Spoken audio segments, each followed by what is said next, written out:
l'école, j'ai toujours été une fille dans la moyenne. Je n'étais pas une surdouée.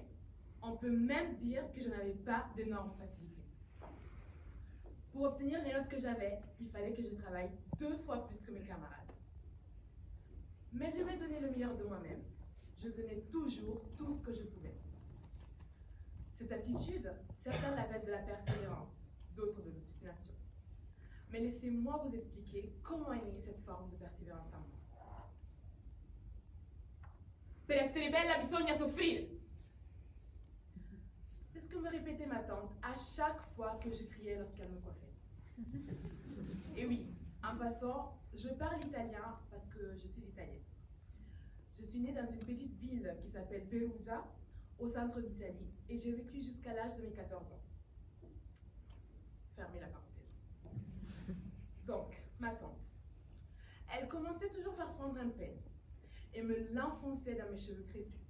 Et elle tirait, elle peignait. J'avais l'impression que ma tête allait se séparer de mon corps. Mais, parce que j'aimais le résultat final, après avoir passé au moins 6 heures collée sur une chaise, j'avais accepté le fait que pour être belle, il fallait souffrir. Per essere bella bisogna soffrire. À cette période, je commençais à faire mes premiers pas vers ce qu'on appelle la persévérance. Il y a une autre phrase qui m'avait énormément marquée lorsque j'étais enfant.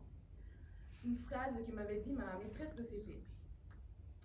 Elle m'avait balancé à la figure. Non serve a niente farsi bella, ma non riuscire a scuola. Je vous balance des phrases en italien comme ça, mais est-ce qu'il y a des gens à la salle qui comprennent l'italien ou du moins qui parlent italien? Ouais. Est-ce que vous pouvez traduire ce que j'ai dit?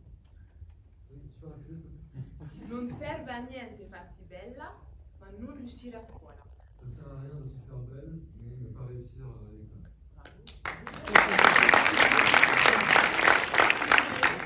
Voilà.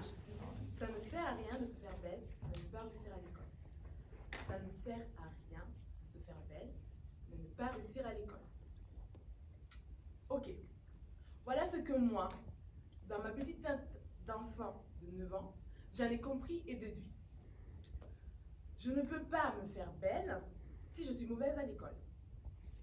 Or, il n'était pas question pour moi d'arrêter de me faire belle. Au contraire, vous n'allez pas me négliger, voyons. J'ai donc continué à persévérer. Je l'ai fait parce que je voulais démontrer à ma famille, aux autres ainsi qu'à moi-même, que je pouvais réussir et que je pouvais y arriver. Je devais donc réussir à l'école afin d'avoir la possibilité de continuer à me faire belle. C'est bizarre hein, comme logique, n'est-ce pas? Mais grâce à cette logique, à cette démarche, j'avais une réelle motivation à m'investir dans mes cours. J'avais donc trouvé ma méthode pour persévérer et réussir, et ça me challengeait. Cependant, un jour, tout a basculé. Je suis en CE2, il est environ 15 heures, et je suis en cours de mathématiques. Il y a un problème à résoudre. Les maths sont loin d'être ma matière préférée. J'ai pas mal de difficultés. Qu'à cela ne tienne, je prends mon courage à deux mains et je décide d'aller voir la maîtresse pour lui demander de l'aide. Alors je me lève de ma place avec une petite tremblote. Je ne sais pas pourquoi, mais cette dame m'avait toujours intimidée. Elle était toujours gentille avec ma mère lors des réunions avec les parents, mais en classe, c'était une vraie sorcière. J'arrive donc devant elle et je lui dis que je n'y arrive pas, que je n'arrive pas à comprendre le problème. Elle me lance un regard noir, commence à me crier dessus. Là, j'ai envie de pleurer, mais je me retire. Non, Daniela, non piangere, non è di lei che devi preoccuparti. Non, Daniela, ne pleure pas, ce n'est pas d'elle dont tu dois te soucier. J'attends alors qu'elle m'explique le problème. Au lieu de ça, elle prend son stylo et elle me le casse sur la tête. Elle me le casse sur la tête. Humiliée devant toute la classe, triste et impuissante.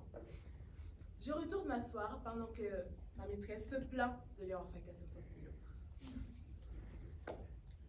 Ce jour-là, ma méthode s'est brisée. Comme si un verre tombait par terre et se cassait en mille morceaux. Tu ne peux pas réussir. Tu n'es pas assez intelligente. Voilà comment un démon, une situation donnée, peuvent changer toute notre vision des choses et nous faire perdre toute confiance en soi. Prenons comme exemple les blagues sur les blondes. Dans la société, on aime bien blaguer sur les blondes, non? N'est-ce pas? Parce qu'elles sont belles, mais pas très intelligentes. Bon, voyons, je ne suis pas blonde, mais parfois, je me sentais comme telle. Et là, ne me prenez surtout pas mes propos. Je sais très bien que cette expression est totalement fausse. Mais parfois, la société peut avoir un tel poids sur nos actes qu'elle nous fait croire des choses qui ne sont pas forcément la vérité. Quelquefois, il t'arrive d'être agressive. Mais ça ne veut pas dire que tu es agressive. Ou d'être en colère. Mais ça ne veut pas dire que tu es une personne colérique. Ce que j'ai appris, c'est qu'il ne faut pas se sacrifier, se négliger juste pour réussir. Parce que parfois, c'est ce que je faisais. Et pas seulement esthétiquement, mais mentalement.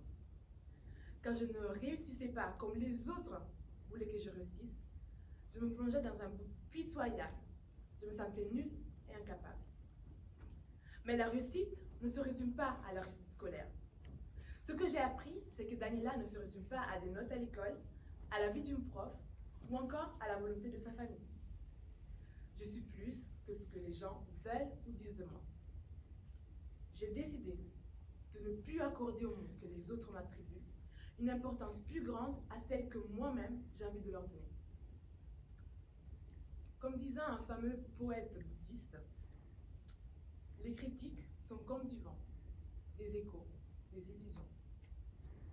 Leur seul pouvoir de nous troubler est celui que nous-mêmes nous leur accordons.